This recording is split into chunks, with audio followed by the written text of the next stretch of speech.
今日是一年一度的中秋節探訪，文文同玲玲一齊上門探訪施婆婆。施婆婆，我係山景中心嘅義工啊，就嚟中秋節啦，我帶咗啲禮物俾你，有好食嘅月餅同埋茶葉啊，希望能夠令你開心啲啦。係啊，仲有好多好食嘅嘢，施婆婆你開門睇下。哦，多謝你哋啊。不過我唔係好想見人喎，屋企裏面淨係得我一個靜英英咁樣呢，好孤單啊，我又唔想出街。施婆婆，我都好明白一個人嘅時候係會有啲孤單㗎。我以前都有情緒嘅問題，總係覺得一個人冇人陪係好難受㗎。後來經過社工轉介我參加樂齡同行計劃，我學識點樣同自己好好咁樣過日子。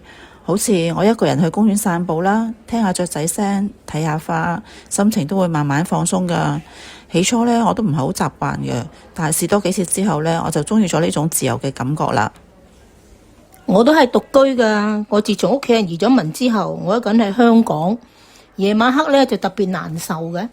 但係我開始自己安排自己生活，好似喺屋企窗台度種下盆栽，做個小花園，每日淋下水啊，睇下啲花長大，就覺得自己都唔係咁孤單，仲識得照顧小生命添。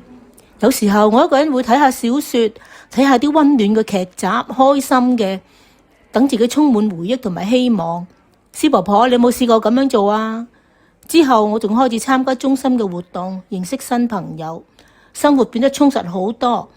不如你同我哋去中心睇下？我唔知道啊，我淨係想喺屋企咋。出到去又好似冇乜意思咁樣喎。唔使驚㗎，試下啦。我記得我第一次返大陸旅行嘅時候，心裏邊都好緊張㗎。但係沿途見到啲好靚嘅風景啦，試下當地嘅美食，發現原來獨處都係好有樂趣㗎，同埋學識點樣同自己做朋友，唔使再依賴其他人。嚟啦，跟我去中心睇下，嗰度有社工啦，同埋好多方法可以幫到我哋㗎。係啊，有時我一個人去公園散下步，聽下雀仔叫，都唔知幾開心，又欣賞下花草樹木喎。獨處都唔係壞事啊，都係一個自己成長嘅機會嚟嘅。施婆婆，搵日我哋一齊去公園行下。好啊好啊。施婆婆點頭答應後，兩位義工同施婆婆一齊離開屋企，出發去到中心。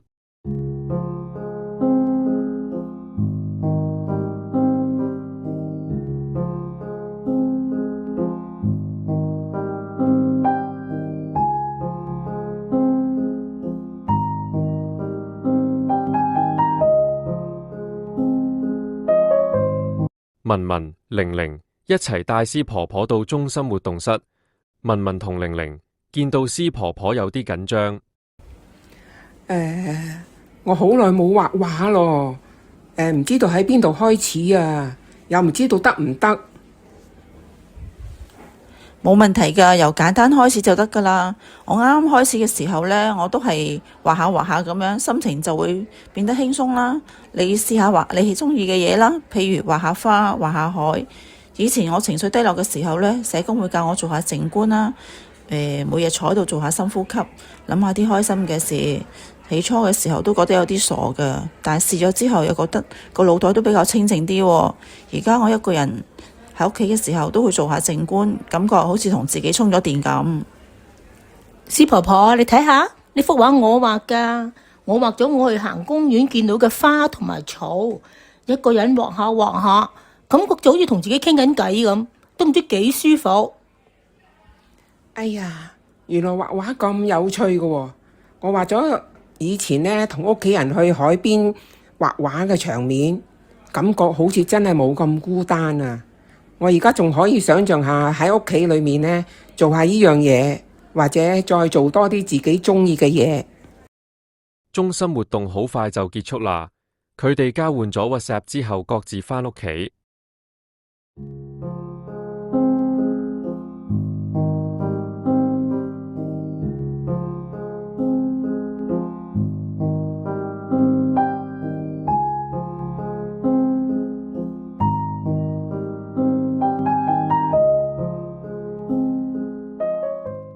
冇幾耐之後，佢哋再約埋一齊出嚟，三個人好輕鬆咁坐喺公園嘅凳上面講下各自嘅近況。我最近呢，一個人呢就返咗大陸旅行，啲風景好靚啊！原來獨處都可以咁自由自在噶。係啊，我都揾到自己一個人生活嘅節奏。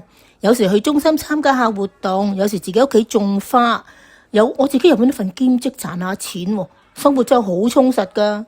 師婆婆，你嘅生活點啊？我而家好鍾意畫畫啊，又開始去公園仔行下。雖然屋企人就唔喺我身邊，但係呢啲方法呢，令到我心裏面好似有個伴咁，同時學咗享受下自己嘅時間。散步嗰陣時呢，睇下啲樹葉飄落嚟嗰種感覺好好啊！多謝你哋帶我出嚟啊！我哋每個人呢都總會有獨處嘅時候嘅，但係只要找到屬於自己嘅快樂，就能夠好好咁樣生活。一個人其實都可以好精彩嘅，譬如我試下每日寫下日記啦，記錄下一啲小快樂，聽下音樂，跳下舞，呢啲簡單嘅方法就係可以令我哋建立快樂嘅情緒啦。冇錯，一個人生活都可以好多姿多彩噶。係啊，我會試下啊，好開心啊！獨處並唔可怕，揾到屬於自己嘅快樂就可以建立情緒嘅聯繫。歡迎大家一齊探索生活嘅美好。